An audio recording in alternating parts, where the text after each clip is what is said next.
général, c'est à chaque fois tu ne cesses d'arriver en retard. Ah, la prière pour faire le bien, t'es toujours en retard. Oui, mais après, jusqu'à ce qu'Allah t'éloigne. Et ne te facilite plus les œuvres de bien qu'Allah Azza wa Jalla nous en préserve. C'est pour ça qu'il faut toujours se précipiter avec sagesse et intelligence à faire le bien. Allah parle de Moussa alayhi salam dans le Coran. Moussa a dit quoi? Et je me suis hâté, précipité vers toi, ya Allah, afin que tu sois satisfait. Afin que tu sois satisfait. Et quand on se rend à la mosquée, il est préférable, bien sûr il y a des règles de bienséance, on ne vient pas à la mosquée n'importe comment. Quand on se rend à la mosquée, c'est bis-sakina wal-waqar, comme le prophète alayhi salatu wassalam a dit, quand l'un d'entre vous se rend à la mosquée avec sérénité, avec calme.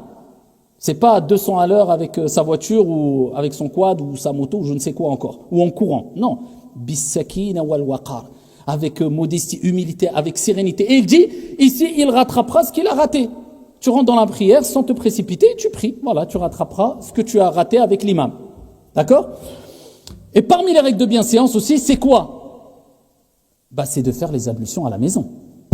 Le prophète sallallahu alayhi wa sallam, il nous dit, fi sahih, celui qui fait les ablutions à la maison et qui fait ses ablutions avec perfection, tu les battes pas. Certains là, ils balancent un peu d'eau dans le visage rapide, ils comprennent pas que la clé de la réussite dans la prière, c'est les ablutions bien accomplies. Et certains savants disent que si tu veux de l'humilité, de la concentration dans la prière, concentre-toi lorsque tu fais tes ablutions.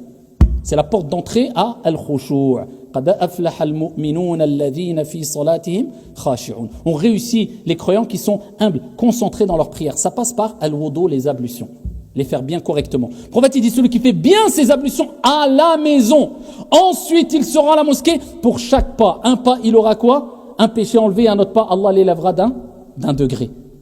Et là, on voit l'importance de faire ces ablutions à la maison. On se prépare déjà psychologiquement, même physiquement, à travers les ablutions, avant même de sortir de chez soi. Et quand on est sorti de chez soi, on va avec calme à la mosquée. Et quand on arrive à la mosquée, eh bien, on s'assoit avec calme et avec apaisement. Et aujourd'hui, c'est quoi? Il y a des gens qui attendent le dernier moment, même pour faire les ablutions. Et ils ne pensent pas, et ils ne réfléchissent pas, et ils ne se disent pas qu'il y a toute une organisation et un travail énorme qui est fait dans les structures religieuses, dans les mosquées, pour accueillir les fidèles de la meilleure des manières. Lui rentre dans la mosquée, tout sent bon, tout est propre, tout est carré, il a fait les ablutions, ça devient ruina après salat al-dhuhr, et il revient à l'asr, tout est propre. Peut-être il a pensé qu'il y avait peut-être, je sais pas, des anges qui venaient, qui nettoyaient ou qui peut-être. Allahu a'lam. Certains Sachez une chose, comme on le dit souvent, quand vous voyez que tout se passe bien dans une structure, dans une famille ou autre, c'est qu'il y a une personne ou un groupe de personnes qui supportent toute la charge difficile. Ça se passe pas comme ça en claquant des doigts. Et des gens, ils attendent la dernière fraction de seconde, ils viennent à la mosquée, ils rentrent dans les ablutions, dans la salle d'ablution, et imaginez-vous des dizaines, quelquefois des centaines de personnes qui font les ablutions au même moment dans des petites salles d'ablution. Imaginez-vous l'état des salles d'ablution.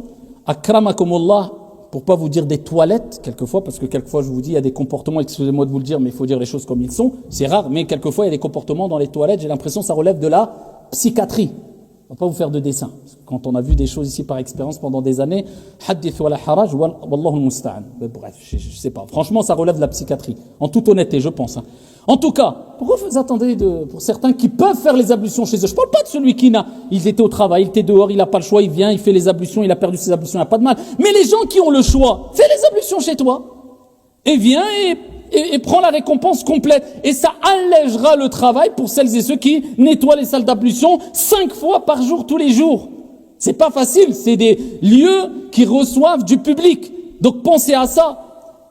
Parmi les choses aussi à faire, au-delà du fait de respecter les salles d'ablution aussi, attention, je suis pas en train d'interdire de faire les ablutions dans les mosquées, dans les salles d'ablution, mais celui qui peut éviter, qui a le choix, qu'il fasse chez lui. Et quand il vient, qui se tient, on va pas enseigner des choses qui relèvent du civisme et qu'on enseigne à des enfants de 4 ans, vous le savez. C'est juste d'être un peu avoir un peu la tête sur les épaules et se dire il y a des gens qui passent derrière, c'est dur, c'est fatigant. Toute la journée nettoyer la salle d'ablution, je peux vous dire normalement il faut mettre juste 1 voire 2 personnes toute la journée que pour ça. Mais vous croyez que les structures, les mosquées, ils ont les moyens de prendre des salariés qui s'occupent que de ça? Des gens disent c'est rien. Bismillah, viens, vas-y, occupe-toi de la salle d'ablution juste 1 semaine. Mais que de la salle d'ablution. Les toilettes aussi, akramakallah, et les salles d'ablution, et 5 fois par jour. C'est presque du travail à plein temps. Donc pensez à ça aussi, barakallahu fikum. Quand tu viens à la mosquée aussi, l'odeur. Le prophète alayhi salatu wassalam, il dit, celui qui a mangé de l'ail cru. Il donne des exemples de nourriture qui, voilà, quand on les mange de manière crue, bah, il y a une odeur forte qui se dégage de nos bouches, eh bien, qui n'approche pas nos mosquées. Pour rappeler ici que quand quelqu'un a une mauvaise odeur qui se dégage, bah, reste chez toi, ya akhi. Alors, c'est pareil, on parle de l'ail cru, akramakumullah, on parle des chaussettes, on parle des je ne sais quoi encore. Donc, attention, hein, il y a une différence entre eux. On voit souvent, hein, ici et là, des gens, des ouvriers qui ont leur tenue, ils sortent du travail. À première vue, on voit que la tenue est sale, mais wallah, ils sentent très bon. Ça, je parle pas de cela. Je parle des gens qui sentent mauvais, akramakumullah. Pas passer par 15 chemins. Le prophète, il a dit, n'approche pas notre mosquée. Innal malaa'ikata tata'adha mimma yata'adha minhu banu Adam. Le prophète, alayhi salatu wassalam, a dit, les anges éprouvent de la répulsion pour ceux. Pourquoi éprouvent la répulsion les enfants d'Adam? Quand toi, tu sens une mauvaise odeur, tu t'éloignes de la personne, les anges, pareil.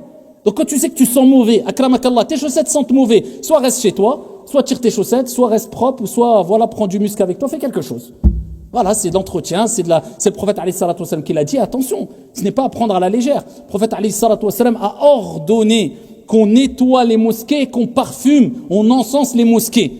Faut que la mosquée, elle soit propre, faut que la mosquée sente bon, faut que la mosquée accueille des gens, et quand les gens rentrent dans la mosquée, voilà, c'est agréable, parce qu'il y a les anges aussi, qui veulent ressentir ce sentiment agréable. Donc pareil, de même, on dit pour les odeurs, barakallahu fikum, faut que quand vous allez à la mosquée, essayez de sentir le mieux possible, le plus bon possible. Et quand on se rend à la mosquée, bien sûr, Allah Azza wa Jalla nous dit, khudhu zinatakum 'inda kulli masjid. Prenez votre parure pour chaque masjid. Les savants, ils ont expliqué, c'est pas simplement pour les mosquées, c'est pour ici la prière. À chaque fois que tu pries, eh bien ici, pars-toi des meilleurs vêtements adaptés pour la prière. Je dis adaptés pour la prière. Et comme on dit al-Mufassirun concernant ce verset coranique, ils disent Allah Azza wa Jal, et d'après des hadiths d'ailleurs, Allah Azza wa Jal est plus en droit qu'on s'embellisse pour lui. Toi, t'aimes t'embellir pour sortir, pour les gens, pour eux, aucun problème. Inna Allah jamil yuhibbul jamal. Allah est beau, il aime ce qui est beau. Mais Allah est plus en droit. Donc quand tu te lèves pour faire ta prière, même chez toi, ne prends pas la prière comme une corvée, en regardant le drap qui traîne, peut-être la nappe, et la mettre autour de toi, et Allahu Akbar. Ou alors la robe de chambre à petit pois, et... Prends un qamis propre, quelque chose de beau, parfume-toi.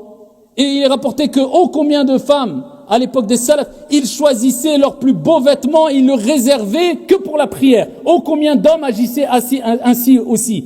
Parce que toute la lumière, toute la réussite, toute la baraka, toute l'assistance se trouve dans wasta'inu bis-sabri was-salah. Chercher assistance dans la patience et la prière se trouve dans la prière.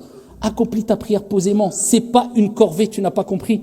Allah Azza wa Jalla, les anges créent de lumière pris pour lui.